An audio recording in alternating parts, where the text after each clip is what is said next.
지금 러시아의 심장부에서 전 세계가 경악할 만한 기이한 광경이 목격되고 있습니다. 영토 대국 러시아가 자신들을 제재하는 한국을 향해 제발 우리 기름 좀 사달라며 파격적인 조건을 먼저 제안하고 나선 겁니다. 대체 왜일까요? 러시아의 자부심이라던 북극해 가스전이 지금 거대한 쇳덩어리 무덤으로 변할 위기에 처했기 때문입니다.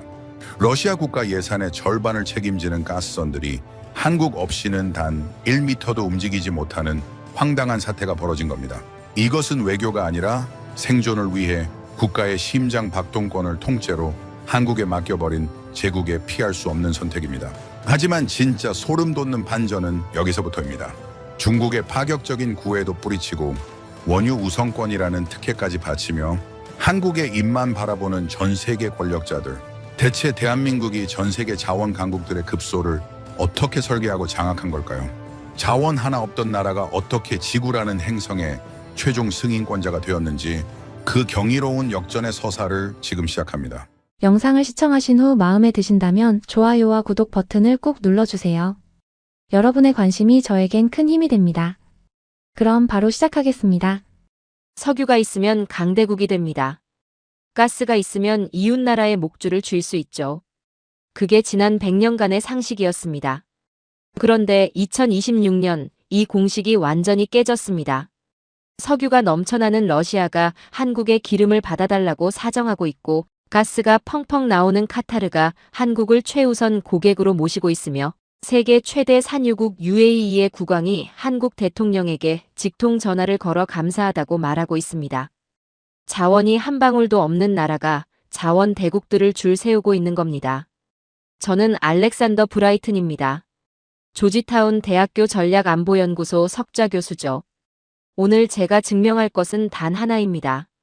기술 앞에서 자원은 무릎을 꿇는다는 사실이죠. 먼저 러시아 이야기부터 하겠습니다. 우크라이나 전쟁 이후 러시아에 무슨 일이 벌어졌는지 아시죠?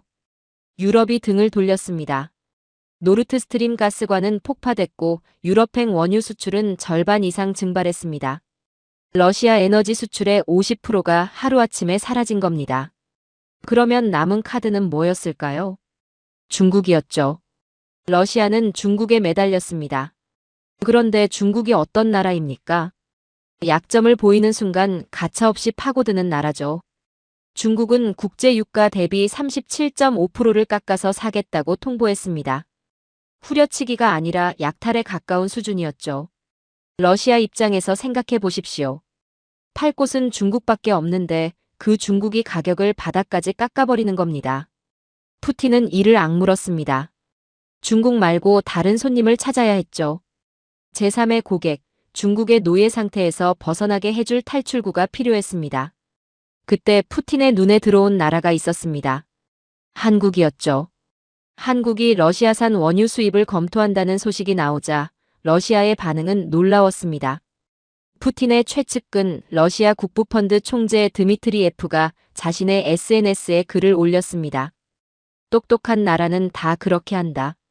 자존심이 곧 국력인 러시아에서 타국을 향해 이런 아부를 공개적으로 했다는 건 전례가 없는 일이었습니다. 그만큼 절박했다는 뜻이죠. 여기서 한 가지 짚고 넘어가겠습니다. 러시아가 한국에 매달린 건 단순히 원유를 사달라는 차원이 아니었습니다. 러시아는 한국의 원유 우선 공급권까지 제안했습니다. 서방 제재를 받고 있는 나라가 제재에 동참한 나라에 특혜를 주겠다고 나선 겁니다. 상식적으로 말이 안 되죠. 그런데 러시아에겐 선택지가 없었습니다. 왜 그런지 설명해 드리겠습니다. 러시아의 마지막 희망은 북극에 있었습니다. 아틱 LNG2 프로젝트라고 들어보셨을 겁니다. 러시아 야말 반도에 건설 중인 초대형 가스 프로젝트죠. 연간 2,100만 톤의 LNG를 생산해서 전 세계에 팔겠다는 계획이었습니다. 이게 성공하면 러시아는 중국의 후려치기에서 벗어날 수 있었죠. 그런데 문제가 있었습니다. 북극해입니다. 영하 50도 이하로 떨어지는 극한의 바다, 두께 2m가 넘는 얼음이 뒤덮인 항로를 뚫고 가스를 실어 나르려면 특수한 배가 필요합니다. 쇠빙 LNG 운반선이죠. 얼음을 깨면서 동시에 영하 163도의 초저온 가스를 안전하게 운반할 수 있는 배 말입니다. 이 기술을 가진 나라는 지구상에 단 하나뿐입니다. 한국이죠. 러시아도 처음엔 자존심을 세웠습니다. 우리가 직접 만들겠다고 호언장담했죠. 한국 삼성중공업이 서방 제재에 따라 프로젝트에서 철수하자 러시아는 자국 지배지다 조선소에서 독자 건조에 나섰습니다. 결과가 어떻게 됐을까요? 처참했습니다. 삼성중공업이 빠져나가는 순간 공정은 올스톱됐고 러시아가 어떻게든 완성했다며 공개한 선박의 속을 뜯어보니 한국이 철수 전에 남기고 간 선체 블록과 핵심 부품으로 겨우 껍데기를 이어 붙인 수준이었습니다. 배라고 부르기도 민망한 물건이었죠. 여러분, 이게 무슨 의미인지 아시겠습니까? 배가 없으면 가스는 쓰레기입니다. 아무리 땅속에 가스가 묻혀 있어도 그걸 실어 나를 배가 없으면 한 푼도 못 법니다. 러시아의 국가 수입 절반이 에너지 수출에서 나오는데 그 에너지를 세계 시장에 내보낼 수단 자체가 한국 손에 달려있는 겁니다. 한국 조선소가 고개를 끄덕이지 않으면 러시아의 북극 가스전은 거대한 무덤이 됩니다. 수십조 원을 쏟아부은 프로젝트가 북극 바다 아래 수장되는 거죠. 푸틴이 한국에 아부한 이유가 이겁니다. 자애로워서가 아닙니다. 한국이 조선소의 문을 닫는 순간 러시아라는 국가의 심장 박동이 멈춘다는 걸 푸틴이 누구보다 잘 알고 있기 때문이죠. 그런데 러시아의 한국 의존은 여기서 끝이 아닙니다. 더 깊은 곳까지 뿌리가 뻗어 있죠. 전쟁으로 초토화된 러시아의 인프라를 생각해 보십시오. 독일의 정밀 기계가 빠져나갔습니다. 미국의 IT 시스템이 사라졌죠. 그 자리는 텅 비어 있었습니다. 중국산 장비를 가져다 써봤지만 고장률이 높고 신뢰도가 바닥이었습니다. 러시아 관료들은 결국 물밑에서 한국을 찾았습니다. 한국의 스마트 팩토리 시스템, 한국의 건설 중장비, 한국의 IT 제어 장비를 몰래 도입하기 시작한 겁니다. 러시아 극동 지역의 공장과 건설 현장은 이미 한국의 부품과 소프트웨어 없이는 돌아가지 않는 상태가 됐죠. 자발적인 기술 종속입니다. 한국이 강요한 것도 아닙니다. 러시아가 스스로 선택한 겁니다. 독일과 미국이 빠진 자리를 채울 수 있는 유일한 대안이 한국이었으니까요. 그리고 한 가지 더 있습니다. 식량 문제죠. 영하 40도의 시베리아 벌판에서 러시아 국민들은 신선한 채소를 구경하기도 어렵습니다. 겨울이 6개월 넘게 이어지는 환경에서 농업이라는 건 사실상 불가능하죠. 가스권을 쥐고 있어도 국민들이 먹을 채소가 없으면 민심은 돌아섭니다. 푸틴이 가장 두려워하는 건 외부의 적이 아니라 내부의 불만이거든요. 그런데 한국이 해냈습니다. 사막에서도 동토에서도 채소를 키워내는 스마트팜 기술을 완성한 겁니다. 온도, 습도, 영양분을 인공지능이 실시간으로 제어하는 시스템이죠. 이 소식에 러시아 농업부가 움직였습니다. 러시아가 한국에 뭘 제안했는지 아십니까? 에너지 채굴권입니다. 시베리아 지하에 묻힌 천연가스와 석유의 채굴권을 내밀면서 한국 스마트팜 단지를 자기네 땅에 지어달라고 간청한 겁니다. 기름을 줄 테니 상추를 달라. 이게 2026년 러시아의 현실입니다. 세계 최대의 자원 대국이 채소 몇 포기를 위해 에너지 채굴권을 내놓고 있는 거죠.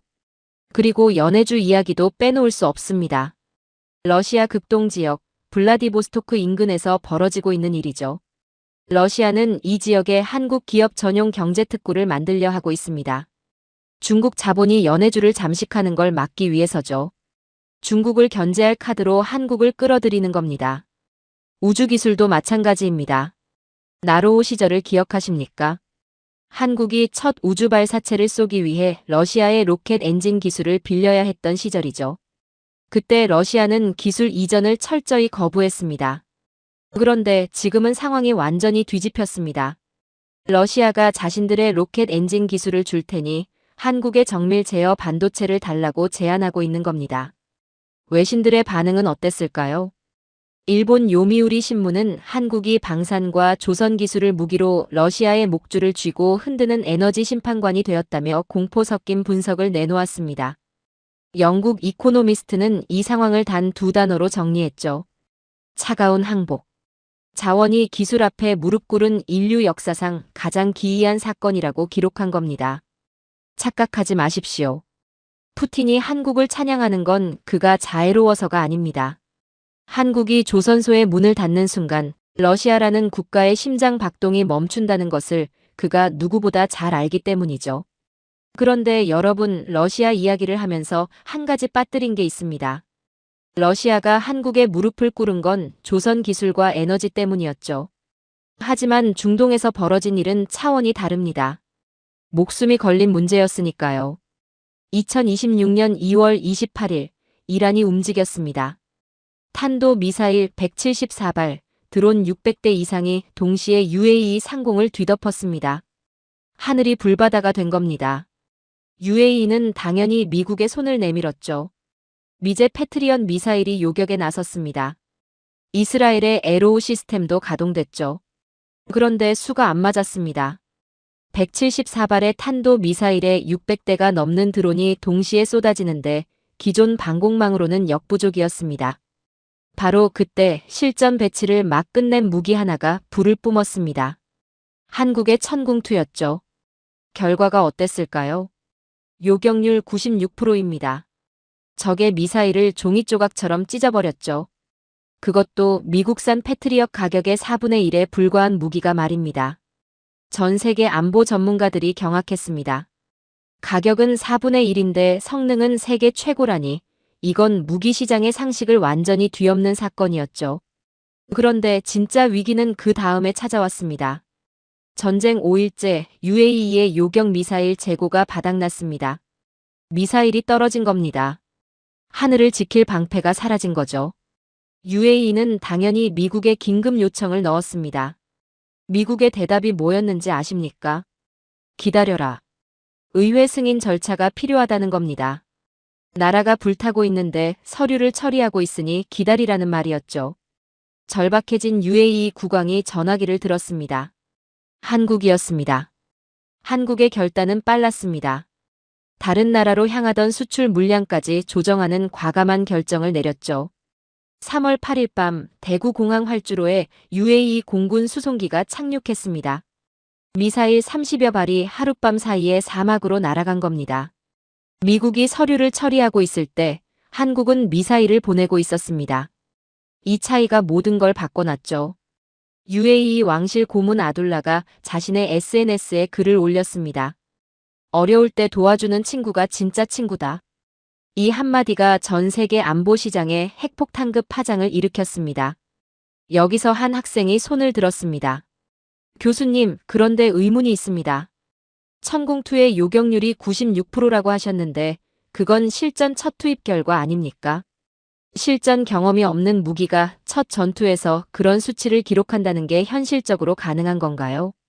좋은 질문입니다. 솔직히 저도 처음에 그 수치를 보고 의심했습니다. 그런데 한국 방산의 특성을 이해하면 납득이 됩니다. 한국은 세계에서 유일하게 휴전선 너머에 실질적인 군사 위협이 상시 존재하는 나라죠. 북한의 미사일과 포병 위협에 대응하기 위해 수십 년간 요격 기술을 갈고 닦아온 겁니다. 이론이 아니라 생존을 위한 실전 수준의 훈련과 시뮬레이션을 거친 기술이죠. 패트리엇은 중동 사막에서 테스트됐지만 천궁2는 한반도의 극한 안보 환경에서 태어난 무기입니다. 태생부터 실전을 전제로 만들어진 거죠. 자, 다시 본론으로 돌아가겠습니다. UAE가 한국에 감동한 건 미사일 성능만이 아니었습니다. 위기의 순간에 누가 진짜 도와줬는가, 이 경험이 결정적이었죠. 그 결과가 어떻게 나타났는지 보십시오. 전 세계가 기름 한 방울을 구하려고 호르무즈 해협 앞에서 발을 동동 구르고 있을 때였습니다. 2026년 3월 18일 UAE가 전 세계를 향해 선포했습니다. 한국보다 먼저 원유를 공급받는 나라는 없을 것이다. 2,400만 배럴의 원유가 한국에 최우선 배정됐습니다. 그리고 언제든 기름을 뽑아 쓸 수 있는 원유 한 라인이 한국에만 개설됐죠. 다른 나라들은 기름을 달라고 줄을 서고 있는데 한국에는 전용 회선이 열린 겁니다. 왜 이렇게까지 했을까요? 단순한 감사의 표시가 아닙니다. 계산이 있었죠. UAE는 단순히 미사일 몇 발을 산 게 아닙니다. 자국의 국방 전체를 한국에 맡기기로 한 겁니다. 2026년 2월에 확정된 방산 협력 규모만 50조 원입니다. 여기에 원전과 인공지능 분야까지 합치면 92조 원에 달하죠. 무기 설계부터 교육, 30년 이상의 유지 보수까지 전부 한국이 통제합니다. 이게 무슨 의미인지 아시겠습니까? UAE의 하늘은 이제 한국의 소프트웨어 없이는 열리지 않는다는 뜻입니다. 방공 시스템의 레이더 코드부터 미사일의 유도 알고리즘까지 전부 한국의 기술 생태계 안에 들어가 있는 거죠. UAE는 자국의 심장을 한국의 통째로 이식한 겁니다. 자발적인 안보 종속이죠. 그런데 왜 이런 선택을 했을까요? 답은 간단합니다.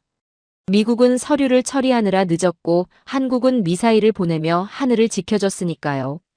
전쟁의 순간에 누가 진짜 곁에 있었는지 UAE는 뼈저리게 경험한 겁니다. 그리고 이건 UAE만의 이야기가 아닙니다. 사우디도 움직였습니다. 사우디와 UAE가 한국의 차세대 호위함 기술을 확보하기 위해 자국 항구를 한국 해군의 전진기지로 내어주겠다는 비밀 협상을 진행했다는 정보가 있죠. 중동의 바다까지 한국이 설계하기 시작한 겁니다. 바라카 원전도 빼놓을 수 없습니다. UAE가 한국에 맡긴 바라카 원전은 이란의 위협 앞에서 가장 보호받아야 할 핵심 시설이죠. 이 원전을 지키는 방공망의 중심에 천공투가 있습니다. 원전을 짓는 것도 한국, 그 원전을 지키는 것도 한국인 겁니다. UAE의 에너지 안보와 군사 안보가 동시에 한국의 손 안에 들어온 거죠. 외신들의 반응을 보겠습니다. 일본 요미우리 신문은 한국의 미사일 방어 시스템이 에너지 안보로 직결된 교과서적 사례라며 부러움 섞인 탄식을 내뱉었습니다. 미국 CNN은 이렇게 보도했죠. 미국이 셰일 혁명에 취해 중동을 외면할 때 한국은 기술로 중동의 새로운 수호자가 되었다. 여러분, 전 세계가 호르무즈 해협의 봉쇄에 비명을 지를 때 왜 유독 한국행 유조선들만 유유히 바다를 가로질렀는지 아시겠습니까?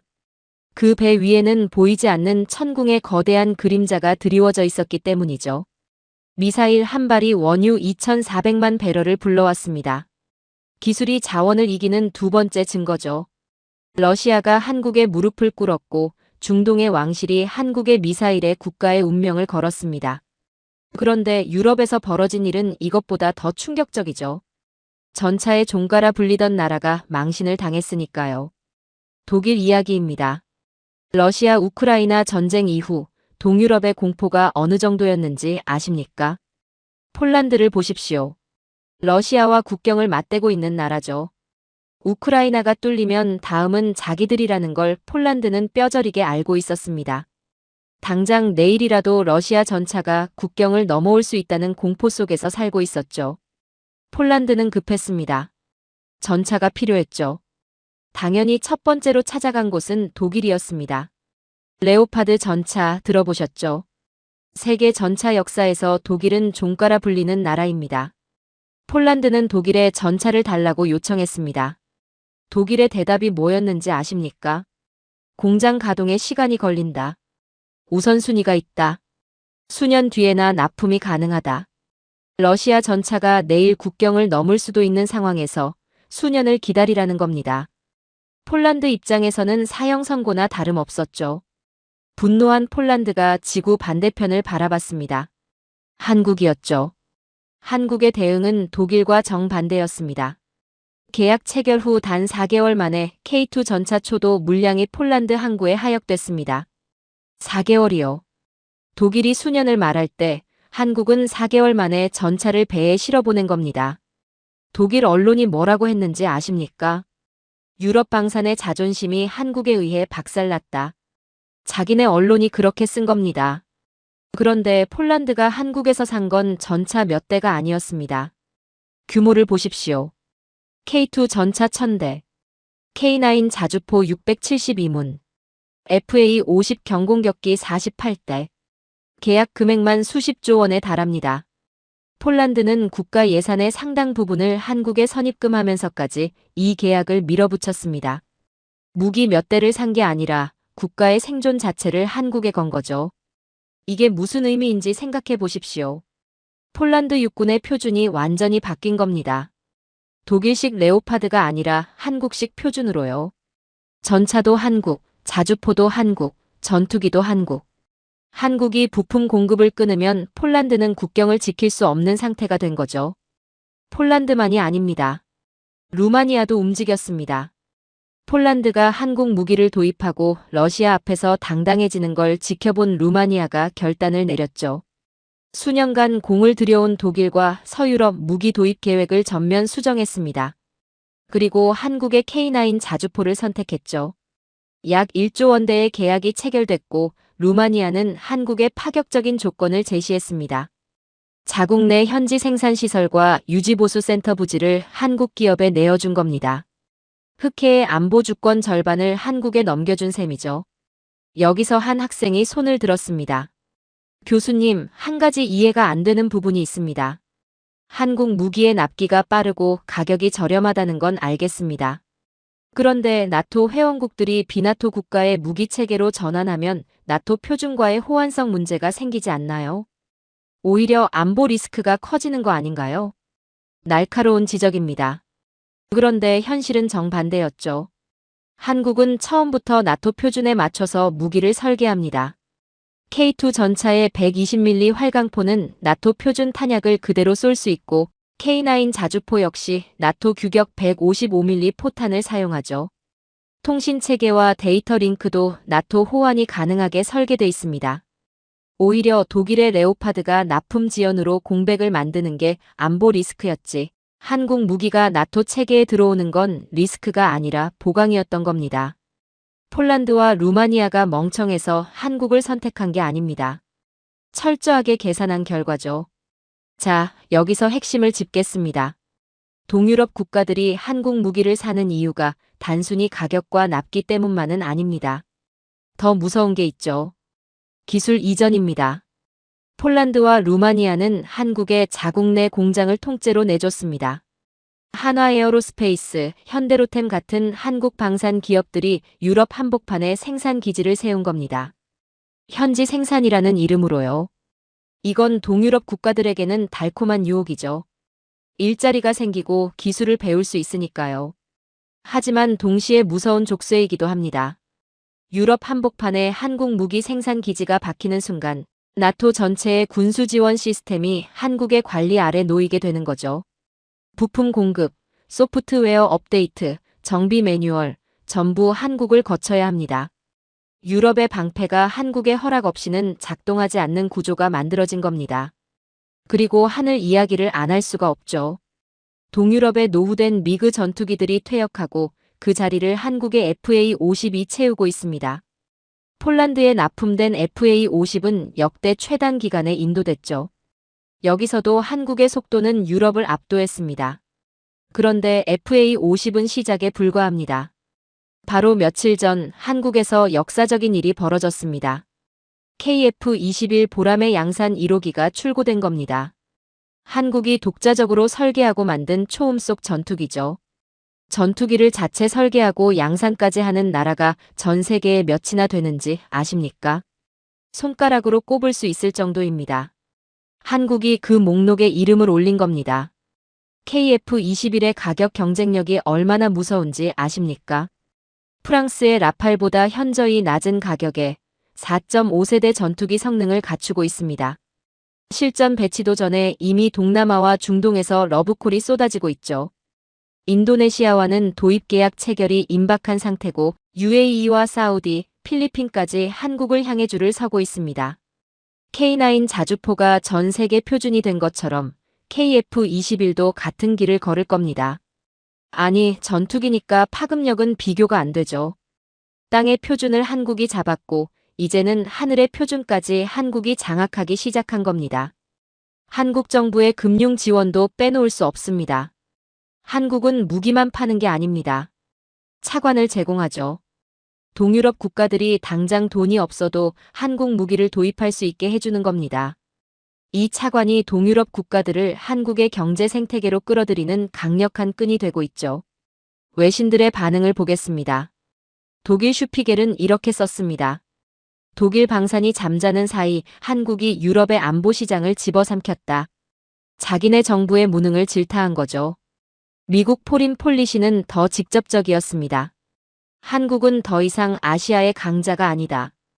이제 유럽의 안보를 책임지는 민주주의의 변기창이 되었다. 민주주의의 변기창이라는 표현, 이게 얼마나 무거운 말인지 아시겠습니까? 과거 이 칭호는 미국에게 붙던 것이었죠. 그 이름이 이제 한국에 붙기 시작한 겁니다. 여러분, 나토의 심장부인 바르샤바에서 왜 독일어가 아닌 한국어 구령이 들리는지 아시겠습니까? 독일 전차에 먼지가 쌓여갈 때 한국의 철갑 부대는 이미 러시아의 코앞에서 총구를 겨누고 있었기 때문이죠. 그리고 이제 한국의 전투기까지 유럽의 하늘을 채우기 시작했습니다. 자원도 아니고 미사일도 아닌 전차와 자주포와 전투기로 유럽의 안보를 장악한 겁니다. 기술이 자원을 이기는 세 번째 증거죠. 그런데 여러분, 에너지와 안보만이 아닙니다. 자, 이제 에너지 이야기를 해야 할 차례입니다. 러시아는 조선 기술에, 중동은 미사일에, 유럽은 전차에 무릎을 꿇었죠. 그런데 에너지 전쟁에서 벌어진 일은 이 모든 것을 한 단계 위에서 관통합니다. 2026년 3월 중순, 이란이 카타르를 타격했습니다. 카타르의 핵심 LNG 생산 기지인 라스라판이 불길에 휩싸인 겁니다. 라스라판이 뭔지 아십니까? 전 세계 LNG 공급의 심장부죠. 이 시설 하나가 멈추면 지구 반대편 유럽의 난방이 꺼지고 중국의 공장이 멈추는 겁니다. 카타르 에너지는 즉각 전 세계 고객사들의 불가항력을 선언했습니다. 포스 마주르, 가스를 줄 수 없다는 통보죠. 중국이 패닉에 빠졌습니다. 벨기에, 이탈리아, 카타르 가스에 목을 매던 유럽 국가들이 비명을 질렀죠. 유럽의 천연가스 가격은 하룻밤 사이에 40% 폭등했습니다. 그런데 이상한 일이 벌어졌습니다. 전 세계가 난리인데 한 나라만 조용했습니다. 한국이었죠. 한국산업통상자원부가 발표를 했습니다. 당장의 수급 차질은 없다. 이 한마디에 전 세계 외신들이 귀를 의심했습니다. 카타르가 멈췄는데 수급 차질이 없다고요. 허풍이 아닌가 다들 그렇게 생각했죠. 허풍이 아니었습니다. 한국은 이미 5년 전부터 이 사태를 준비하고 있었으니까요.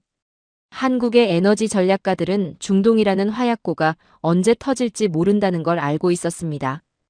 호르무즈 해협이 막히면 끝이라는 걸 누구보다 잘 알고 있었죠. 그래서 한국은 조용히 판을 다시 짰습니다. 카타르 의존도를 20% 미만으로 낮췄습니다. 그리고 지구 반대편에서 새로운 길을 열었죠. 미국 텍사스의 셰일가스, 호주의 청정 LNG, 말레이시아와 인도네시아의 장기 계약까지. 한국은 중동이 아닌 태평양과 인도양에 자신들만의 에너지 방공망을 구축한 겁니다. 카타르가 멈춘 그 순간 미국과 호주에서 출발한 한국행 LNG 운반선들은 유유히 바다를 건너오고 있었습니다. 전 세계가 추위에 떨고 공장을 멈출 때 한국의 가스레인지는 평온하게 불꽃을 내뿜고 있었죠. 여기서 한 학생이 손을 들었습니다. 교수님, 한국의 에너지 다변화가 성공한 건 이해했습니다. 그런데 궁금한 게 있습니다. 카타르 입장에서 한국이 의존도를 낮추면 오히려 한국을 홀대할 이유가 생기는 거 아닌가요? 자기네 물건을 덜 사주는 고객인데 왜 영순위로 대접하는 건가요? 핵심을 찌르는 질문입니다. 보통의 비즈니스라면 그렇겠죠. 덜 사는 고객을 왜 우대하겠습니까? 그런데 카타르와 한국의 관계는 보통의 거래가 아닙니다. 카타르가 한국을 영순위로 모시는 이유는 세 가지입니다. 첫째, 배 때문입니다. 카타르는 지금 세계 최대의 LNG 증산 프로젝트를 진행하고 있습니다. 가스를 아무리 많이 캐도 실어나를 배가 없으면 한 푼도 못 법니다. 그 배를 만들 수 있는 곳이 어딘지 아십니까? 한국의 3대 조선소입니다. HD현대, 삼성중공업, 하나오션. 카타르는 이 세 곳에 100척이 넘는 LNG 운반선을 발주했습니다. 한국이 배를 안 만들어주면 카타르의 가스는 땅속에 묻힌 채 썩는 겁니다. 둘째, 복구 때문입니다. 이란의 공격으로 터진 라스라판 시설을 다시 지으려면 누가 필요합니까? 세계 최고 수준의 플랜트 건설 기술을 가진 한국의 대형 건설사들이죠. 설계부터 조달, 시공까지 한국이 아니면 복구 자체가 불가능합니다. 카타르는 가스 공급이라는 카드를 들고 한국의 빠른 협력을 끌어내야 하는 입장이었던 겁니다. 셋째, 대체 시장이 없기 때문입니다. 카타르 입장에서 한국이라는 큰 시장을 잃으면 대체할 곳이 마땅치 않습니다. 유럽은 홍해 사태로 항로가 막혀 운송비가 폭등한 상태고 중국은 러시아 때처럼 가격을 바닥까지 후려치며 카타르의 피를 말리고 있습니다. 한국은 제값을 주고 사는 양질의 고객입니다. 이 고객이 미국과 호주로 완전히 갈아타버리면 카타르는 큰 시장 하나를 영영 잃는 겁니다. 그래서 카타르는 불가항력을 선언하면서도 한국 정부에는 별도의 메시지를 보냈습니다. 복구되는 즉시 한국 물량부터 챙기겠다. 비공식 우선 복구 및 공급이라는 밀약이었죠. 다른 나라들이 가스를 달라고 줄을 서고 있을 때 카타르 국왕은 한국 대통령에게 먼저 전화를 걸어 사과 섞인 확약을 보낸 겁니다. 카타르가 한국에 가스를 먼저 주는 건 자비가 아닙니다. 한국 조선소가 문을 닫는 날 카타르의 모든 가스전은 거대한 묘지가 된다는 걸 그들이 알고 있기 때문이죠. 그리고 한일 관계에서도 역사적인 일이 벌어졌습니다. 일본도 에너지 위기에 직면했지만 한국만큼의 다변화 전략은 부족했죠. 2026년 3월 한일 양국은 전례 없는 합의를 체결했습니다. LNG 스와프. 한국이 여유 물량을 일본에 융통해주고 일본은 해상 안보와 물류에서 한국을 돕기로 한 겁니다. 과거 가스를 구하기 위해 서로 경쟁하던 두 나라가 이제는 한국의 주도로 물량을 빌려주고 빌려받는 에너지 혈맹이 된 겁니다. 동북아 에너지 주도권이 서울로 이동한 순간이죠. 외신들의 반응을 보겠습니다. 영국 파이낸셜 타임스는 한국을 이렇게 표현했습니다. 중동 전쟁이라는 거대한 파도 속에서 홀로 우뚝 솟은 에너지 요새. 일본 요미우리 신문은 한 발 더 나갔죠. 미사일 방어와 에너지 안보를 동시에 달성한 한국의 모델은 전 세계가 배워야 할 교과서라고 보도했습니다. 여러분, 전 세계가 카타르의 가스 밸브에 목숨을 걸고 있을 때 한국은 이미 지구 반대편에 자신들만의 거대한 가스관을 완성해 두었습니다. 이것은 운이 아닙니다. 상대를 완벽하게 읽고 판을 짠 자만이 할 수 있는 전략이죠. 기술이 자원을 이기는 네 번째 증거입니다. 여러분, 지금까지 러시아의 에너지, 중동의 안보, 유럽의 전차, 카타르의 가스 이야기를 했습니다. 전부 무서운 이야기들이었죠. 그런데 지금부터 할 이야기는 차원이 다릅니다. 석유보다 가스보다 미사일보다 더 무서운 무기가 있습니다. 반도체와 배터리입니다. 반도체가 뭐 그리 대단하냐고 생각하시는 분이 있을 겁니다. 그냥 부품 아니냐고요? 아닙니다. 2026년 현재 반도체는 AI 시대의 원유입니다. 석유 없이 자동차가 못 달리듯 반도체 없이는 AI가 숨을 쉬지 못하죠. 2026년 AI 기술은 인간의 예상을 완전히 벗어나 폭발했습니다. 전 세계 데이터 센터가 비명을 질렀죠. AI 연산의 핵심인 GPU는 없어서 못 파는 지경이 됐습니다. 그런데 GPU만으로는 부족했습니다. GPU의 성능을 극대화하려면 데이터를 초고속으로 주고받는 특수한 반도체가 필요합니다. HBM 고대 역폭 메모리라고 하죠. 이 기술의 핵심을 쥐고 있는 곳이 어딘지 아십니까? SK하이닉스와 삼성전자입니다. 전부 한국 기업이죠. 특히 SK하이닉스는 엔비디아의 최신 AI 칩에 HBM을 독점 공급하고 있습니다. 엔비디아가 뭔지 아시죠? 전 세계 AI 반도체 시장의 절대 강자입니다. 그 엔비디아의 젠슨 황이 직접 한국을 찾아왔습니다. HBM 공급을 늘려달라고 간청하러 온 겁니다. 이게 무슨 상황인지 이해가 되십니까? 세계 최고의 반도체 기업 CEO가 한국에 와서 부품을 더 달라고 사정하는 겁니다. 한국이 HBM 공급을 줄이는 순간 엔비디아의 AI 칩 생산이 멈추고 전 세계 AI 산업이 올스톱되는 거죠. 배터리도 마찬가지입니다. 전 세계 자동차 시장이 전기차로 완전히 재편되고 있는데 전기차의 심장이 뭔지 아십니까? 배터리입니다. 이 배터리 공급망을 누가 쥐고 있느냐? 중국과 한국이죠. 그런데 미국 정부가 중국산 배터리를 배제하는 정책을 밀어붙였습니다. 인플레이션 감축법, IRA라고 들어보셨을 겁니다.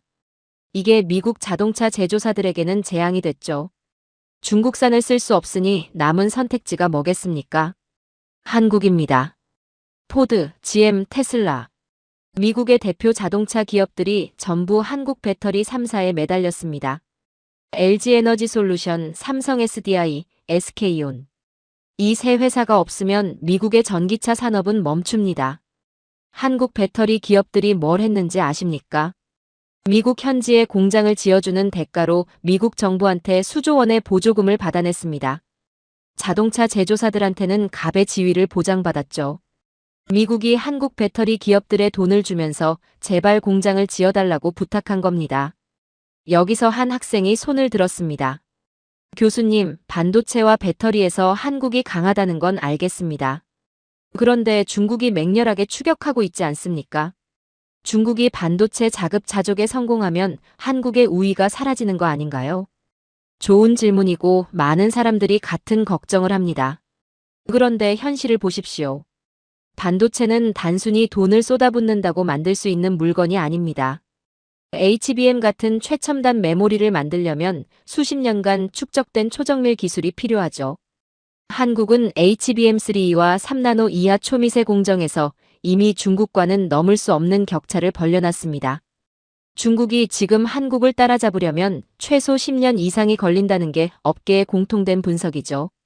그리고 더 중요한 게 있습니다. 한국의 반도체 기술은 단순한 산업 자산이 아닙니다. 안보 자산이기도 하죠. 중국이 한국을 공격하거나 반도체 공급망을 교란하면 어떻게 될까요? 중국 자신의 IT 산업과 AI 산업도 함께 무너집니다. 중국의 스마트폰, 서버, 데이터 센터 전부 한국산 메모리 반도체가 들어가 있으니까요. 한국의 반도체 기술은 그 자체로 중국과 북한의 위협을 막아내는 거대한 방패인 겁니다. 그리고 에너지 효율 이야기도 빼놓을 수 없죠. AI 시대의 진짜 위기가 뭔지 아십니까? 석유가 아닙니다. 전력입니다. 데이터 센터가 폭발적으로 늘어나면서 전 세계 전력 소비량이 한계에 다다르고 있거든요. 한국은 단순히 빠른 반도체만 만드는 게 아닙니다. 전력을 극도로 적게 소비하는 초저전력 반도체 기술을 완성했죠. 구글, 메타, 아마존 같은 빅테크 기업들이 자사 데이터 센터의 전력난을 해결하기 위해 한국산 반도체에 목을 매고 있는 이유가 이겁니다. 한국은 반도체를 배급하면서 전 세계 AI의 진화 속도를 조절할 수 있는 위치에 서게 된 겁니다. 어떤 나라에 먼저 공급하느냐, 얼마나 공급하느냐에 따라 그 나라의 AI 발전 속도가 결정되니까요. 외신들의 반응을 보겠습니다.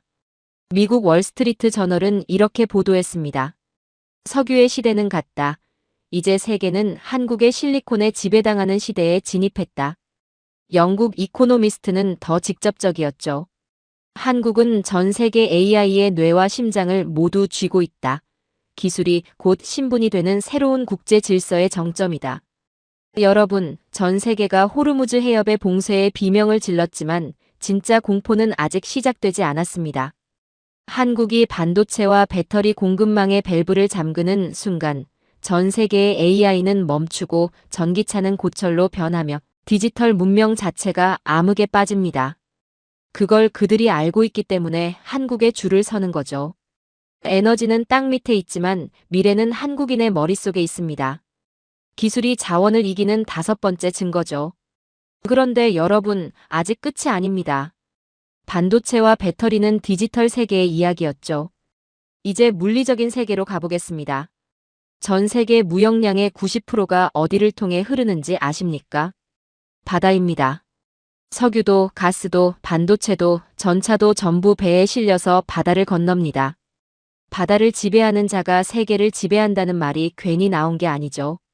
그런데 그 바다 위를 떠다니는 가장 강력한 배들을 누가 만들었는지, 그 배들을 지키는 무기가 어디에서 왔는지 한번 보십시오. 전부 한국입니다. 남중국해 이야기부터 하겠습니다. 중국이 남중국해를 자기네 앞마당으로 만들려고 하고 있다는 건 다들 아시죠? 인공섬을 만들고 군사기지를 세우고 거대한 해군력을 앞세워 주변국들을 압박하고 있습니다. 필리핀, 말레이시아, 베트남 같은 나라들은 절망적이었죠.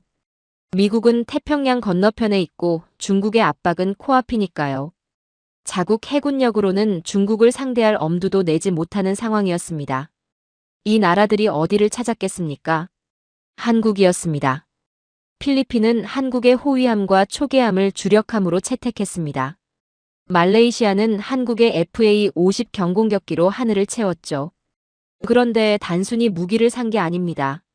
여기가 핵심인데요. 이 나라들은 한국 해군의 작전 교리와 전술 시스템을 통째로 이식했습니다. 레이더 운용 방식부터 함대 간 통신 프로토콜, 대잠수함 작전 매뉴얼까지 전부 한국식으로 바꾼 겁니다. 이게 무슨 의미인지 아시겠습니까? 남중국해에서 중국 함대를 감시하고 견제하는 최전선의 눈과 창이 전부 한국제라는 겁니다. 한국이 부품 공급과 데이터 링크 업데이트를 멈추는 순간 이 나라들의 해상 주권은 즉시 증발하죠. 함정은 떠 있어도 눈이 먼 깡통이 되는 겁니다. 아시아 바다의 실질적인 통제권이 서울의 결단에 달려있게 된 거죠. 인도네시아는 더 깊은 곳까지 갔습니다. 말 그대로 심해져. 잠수함입니다. 사방이 바다인 섬나라 인도네시아에게 잠수함은 국가 사활이 걸린 전략 자산입니다. 1만 7천 개가 넘는 섬으로 이루어진 나라가 해저를 통제하지 못하면 국가 자체가 위험해지니까요. 그런데 잠수함 기술이라는 건 강대국들이 절대 공유하지 않는 금기의 영역이거든요. 미국도 안 줍니다. 일본도 안 주죠. 러시아도 핵심 기술은 절대 넘기지 않습니다. 잠수함은 해저에서 적국의 심장부를 타격할 수 있는 전략 무기니까 그 기술을 남에게 준다는 건 자기 약점을 공개하는 것과 다름없죠. 한국이 해냈습니다. 세계에서 유일하게 잠수함 건조 기술을 인도네시아와 공유하며 그들의 해군력을 재설계한 겁니다. 장보고급 잠수함이 인도네시아 심해를 누비기 시작하자 주변 강대국들이 긴장했죠. 인도네시아는 이제 한국 없이는 해군 유지가 불가능한 상태입니다.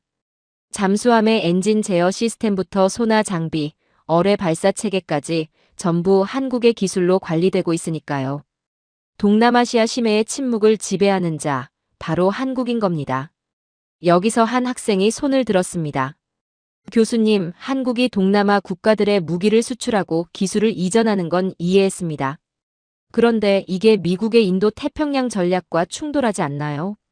미국이 이 지역의 안보 주도권을 한국에 넘겨주는 걸 가만히 지켜보겠습니까? 아주 중요한 질문입니다. 그런데 현실은 미국이 이걸 막을 수 없는 구조가 됐다는 겁니다. 미국은 자국 조선소가 무너져서 군함을 제때 만들지 못하고 있습니다. 미국 해군연구소가 뭐라고 했는지 아십니까? 미국 해군력의 공백을 메우는 것은 한국의 조선소들이다. 미국 스스로가 인정한 겁니다. 전 세계 해상 안보의 외주화가 한국을 중심으로 일어나고 있다고요. 미국은 한국을 견제하는 게 아니라 오히려 한국의 조선 능력에 의존하고 있는 상황이죠. 미국 해군이 필요한 군함조차 한국에 맡겨야 하는 판에 동남아 수출을 막을 여유가 어디 있겠습니까? 자, 이제 군함 이야기를 넘어서 더 무서운 걸 보여드리겠습니다. 바다 위의 공장입니다. 해상 가스전을 발견해도 파이프라인을 깔 돈과 시간이 없는 나라들이 있습니다. 아프리카, 중남미의 자원국들이죠. 바다 밑에 천연가스가 묻혀 있다는 건 알지만 그걸 꺼내서 팔 방법이 없으니 그림의 떡인 겁니다. 육지까지 파이프라인을 까는 데만 수년이 걸리고 비용은 천문학적이니까요. 한국이 해결했습니다. FLNG라는 괴물을 만들어냈죠. 부유식 액화천연가스 생산 설비입니다. 바다 위에 떠 있으면서 가스를 채굴하고 영하 163도로 액화하고 저장하고 운반선의 하역까지 한 번에 처리하는 떠다니는 공장이죠. 길이가 수백 미터에 달하는 초대형 해양 플랜트입니다. 이걸 설계하고 건조할 수 있는 기술을 가진 곳이 지구상에 몇이나 되는지 아십니까? 전 세계 FLNG 시장은 한국 조선 3사가 싹쓸이하고 있습니다. 아프리카 모잠비크나 나이지리아, 중남미의 자원국들이 가스를 팔아 돈을 벌고 싶다면 어떻게 해야 하겠습니까? 한국이 지어준 바다 위의 공장을 빌려야만 합니다. 한국 조선소가 배달을 거부하면 그들의 국가 예산은 그날로 파산이죠. 자원국들의 지갑 열쇠를 한국이 쥐고 있는 겁니다. 자원이 있어도 기술이 없으면 돈이 안 된다는 걸 이 나라들은 뼈저리게 느끼고 있죠. 그리고 바다 위만이 아닙니다. 바다 밑도 한국이 장악하고 있습니다. AI와 데이터의 시대에 대륙과 대륙을 잇는 해저, 광케이블은 인류의 신경망입니다. 여러분이 지금 쓰는 인터넷, 국제전화, 금융거래, 전부 이 케이블을 통해 흐르죠. 위성통신이 아무리 발달해도 전 세계 데이터 트래픽의 대부분은 아직도 해저 케이블을 타고 이동합니다. 수천 미터 심해의 이 초고압 케이블을 깔고 유지 보수하는 포설선. 기술과 케이블 제조 기술에서 한국은 세계 최정 상급이죠. 전 세계 구글과 아마존의 데이터가 흐르는 길을 한국이 깔고 있는 겁니다. 이 신경망이 끊기거나 마비되면 전 세계의 인터넷은 암흑에 빠집니다. 한국은 바다 밑바닥에서 지구의 정보를 연결하고 통제하고 있는 거죠. 그리고 미래를 보십시오. 한국이 선도하는 암모니아와 수소 추진 친환경 선박 기술은 전 세계 해운 산업의 표준을 바꾸고 있습니다. 국제회사 기구의 탄소 규제가 갈수록 강화되고 있는데 이 규제를 통과하려면 친환경 엔진이 필수죠. 그 기술을 누가 가지고 있겠습니까? 한국입니다. 앞으로 탄소 규제가 본격화되면 한국의 친환경 선박 기술 없이는 바다에 배를 띄울 수조차 없는 시대가 옵니다. 전 세계 해운사들이 한국의 탄소 통행세를 내야 하는 거죠. 영국 로이터는 이렇게 보도했습니다. 한국은 더 이상 배만 만드는 나라가 아니다. 바다 위의 질서를 재편하는 해양 건축가가 되었다. 여러분, 바다 위의 군함도, 바다 위의 공장도, 바다 밑의 신경망도, 미래의 친환경 선박도 전부 한국이 만들고 있습니다. 한국이 펜을 놓는 순간 전 세계의 바닷길은 멈추고 문명은 고립됩니다. 기술이 자원을 이기는 6번째 증거죠. 그런데 여러분, 에너지와 안보와 바다를 넘어서 인간 생존의 가장 근본적인 것이 남아 있습니다. 배가 고프면 미사일도 반도체도 소용없죠. 목이 마르면 석유가 금덩이라도 의미가 없습니다. 식량과 물, 그리고 미래의 태양이라 불리는 원전 기술입니다. 한국이 이걸로 세계의 영혼까지 어떻게 사로잡았는지 지금부터 보여드리겠습니다. 아무리 미사일이 있어도 배가 고프면 소용없습니다. 아무리 반도체가 있어도 목이 마르면 의미가 없죠. 전기가 없으면 문명 자체가 암흑에 빠집니다. 식량, 물, 전력. 인간이 살아가기 위한 가장 기본적인 3가지입니다. 그런데 한국이 이 3가지를 전부 쥐고 있다면 어떻게 되겠습니까? 사막 이야기부터 하겠습니다. 중동을 생각하면 석유가 떠오르죠. 돈이 넘쳐나는 부자 나라들이라고요. 맞습니다. 그런데 이 나라들에게 석유보다 귀한 게 있습니다. 식량입니다. 영상 50도의 살인적인 폭염, 물 한 방울 나지 않는 척박한 사막에서 농사를 짓는다는 건 불가능에 가깝죠. 사우디, UAE 같은 나라들은 식량의 대부분을 수입에 의존하고 있습니다. 수입이 막히는 순간 국민들이 굶는다는 뜻이죠. 석유가 아무리 많아도 식탁이 비면 민심이 돌아섭니다. 왕실이 가장 두려워하는 건 외부의 적이 아니라 배고픈 국민들이거든요. 한국이 이걸 해결했습니다. 영하 40도의 시베리아부터 영상 50도의 사우디 사막까지 장소에 상관없이 최적의 작물을 길러내는 스마트팜 시스템을 완성한 겁니다. 온도, 습도, 영양분, 일조량을 인공지능이 실시간으로 제어하죠. 사막 한복판에 초록빛 농장이 펼쳐지는 겁니다. 모래바람이 불어도 안에서는 토마토와 상추가 자라고 있는 거죠. 사우디와 UAE가 어떻게 했는지 아십니까? 기름을 팔아번 돈을 한국에 쏟아부으며 식량 독립을 간청했습니다. 한국의 스마트팜 단지를 자기네 땅에 지어달라고요.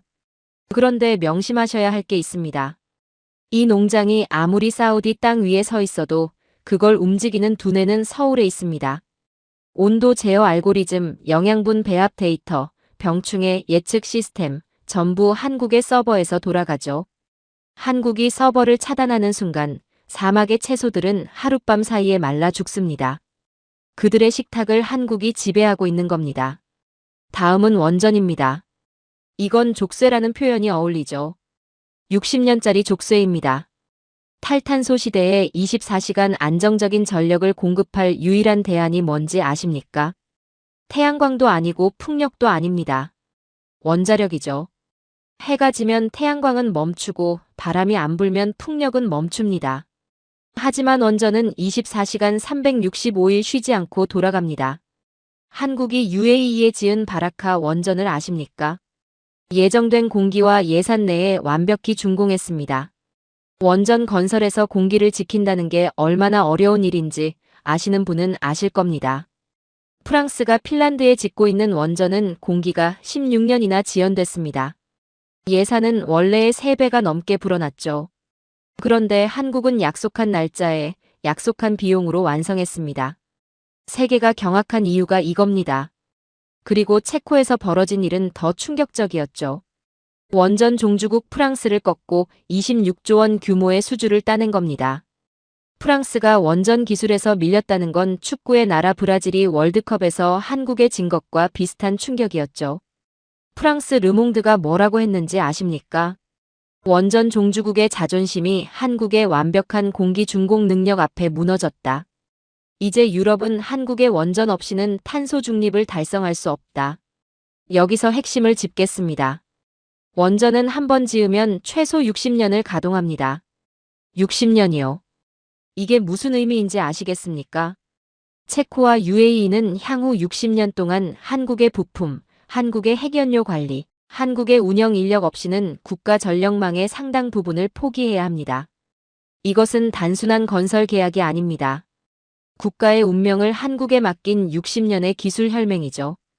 여기서 한 학생이 손을 들었습니다. 교수님, 원전 수출이 대단한 건 알겠습니다. 그런데 한국이 원전을 수출하면서 핵 확산 위험은 없는 건가요? 원전 기술을 받은 나라가 핵무기 개발에 전용할 가능성은 없습니까? 예리한 질문입니다. 그런데 한국의 원전 수출 구조를 보면 그 우려가 오히려 역으로 작동합니다. 한국이 수출하는 원전은 핵연료의 공급과 사용 후 핵연료 관리까지 한국의 통제 아래 들어갑니다. 오히려 한국이 원전을 지어주면서 핵 비확산 체제의 감시자 역할까지 하게 되는 구조죠. 도입국이 핵연료를 마음대로 다룰 수 있는 게 아니라 한국의 기술 생태계 안에서만 운영이 가능하니까요. 이건 안보적으로도 엄청난 영향력입니다. 원전을 수출하면서 동시에 그 나라의 핵 정책까지 간접적으로 통제할 수 있는 위치에 선 겁니다. 자, 이제 물 이야기를 하겠습니다. 물이 없는 곳에 문명은 존재할 수 없죠. 전 세계 해수 담수화 시장에서 한국은 최정 상급입니다. 두산 에너빌리티를 필두로 한 한국 기업들이 전 세계 대형 담수화 플랜트 시장을 장악하고 있죠. 사우디가 야심차게 추진하는 네옴시티, 그 미래 도시의 주민들이 마실 물이 어디에서 나오는지 아십니까? 한국이 지은 담수화 설비에서 나옵니다. 카타르 국민들이 매일 씻고 마시는 물도 한국이 지은 기계에서 만들어지죠. 석유가 아무리 많아도 한국이 지은 담수화 설비가 멈추면 이 나라들은 단 하루도 버틸 수 없습니다. 생명의 근원인 물의 밸브를 한국이 쥐고 있는 겁니다. 그리고 수소 이야기도 빼놓을 수 없죠. 석유시대 이후를 준비하는 산유국들에게 수소는 미래의 석유입니다. 사우디와 UAE는 수소를 만들 에너지는 있습니다. 태양광이 넘쳐나니까요. 하지만 그 수소를 안전하게 액화하고 운반하며 자동차와 발전소에 활용할 기술은 없습니다. 한국은 수소차, 수소충전소, 수소터빈 기술에서 압도적인 세계 1위를 달리고 있죠.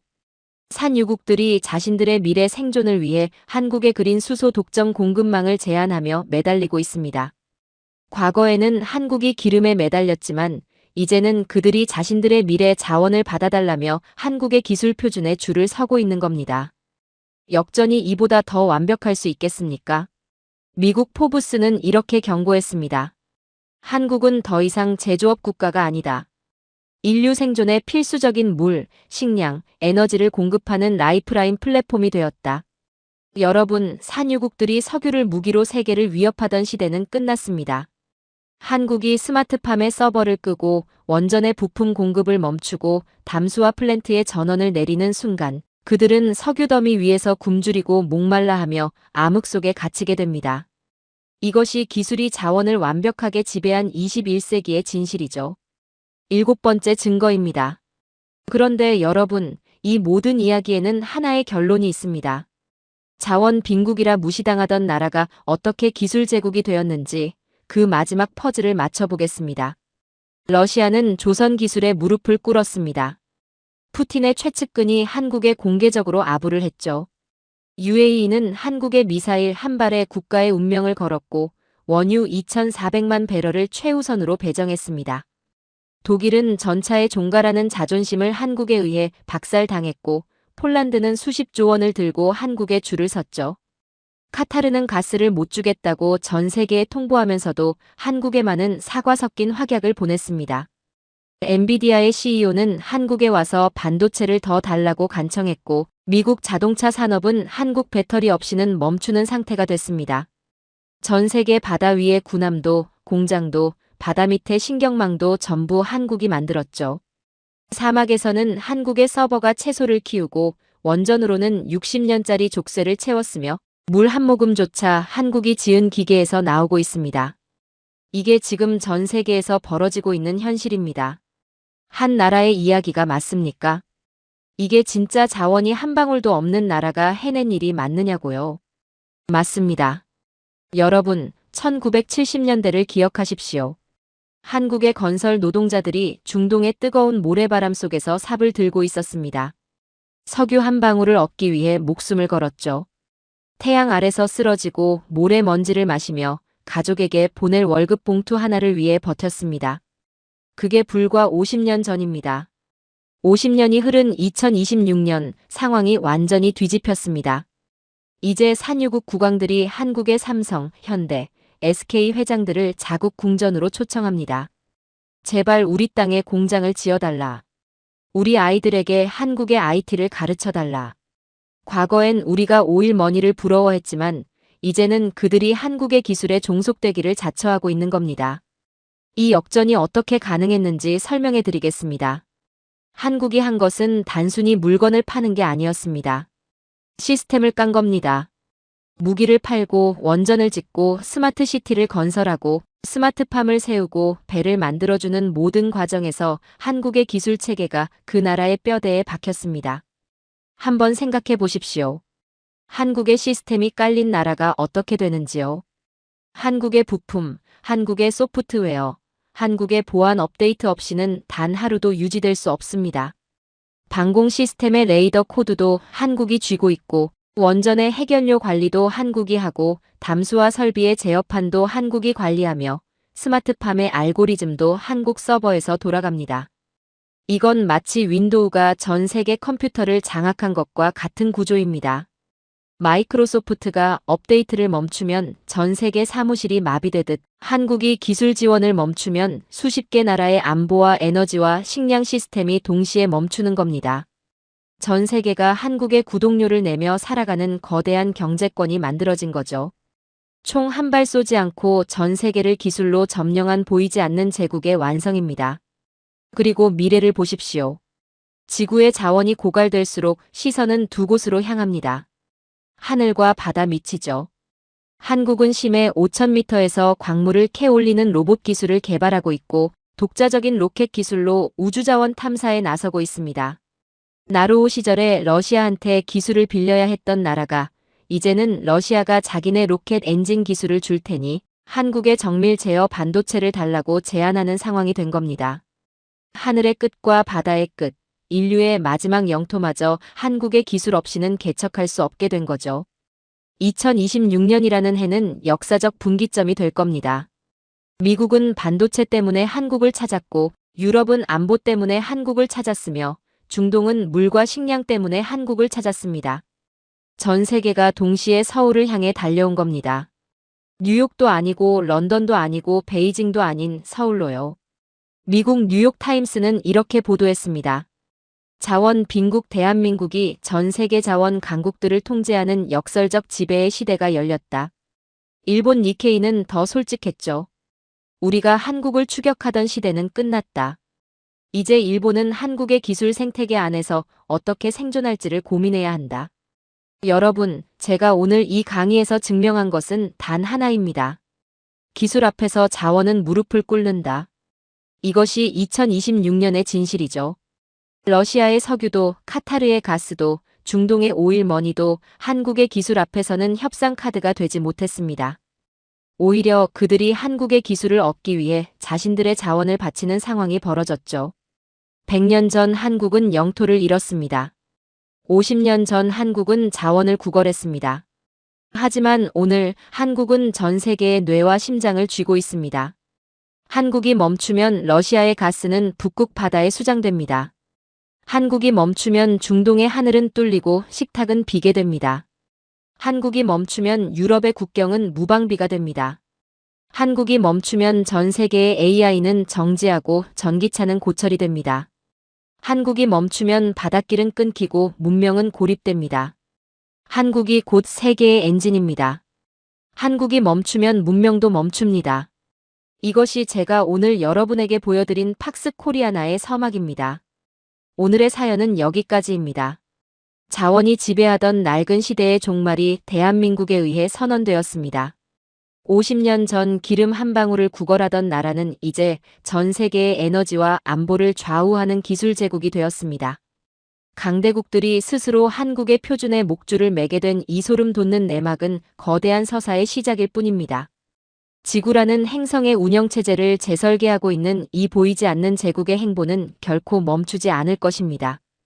대한민국이 전 세계의 급소를 거머쥐고 흔드는 이 잔혹하고도 찬란한 역전극은 지금 이 순간에도 계속되고 있습니다. 긴 영상 시청해주셔서 감사합니다. 내일은 더 좋은 영상으로 찾아오겠습니다.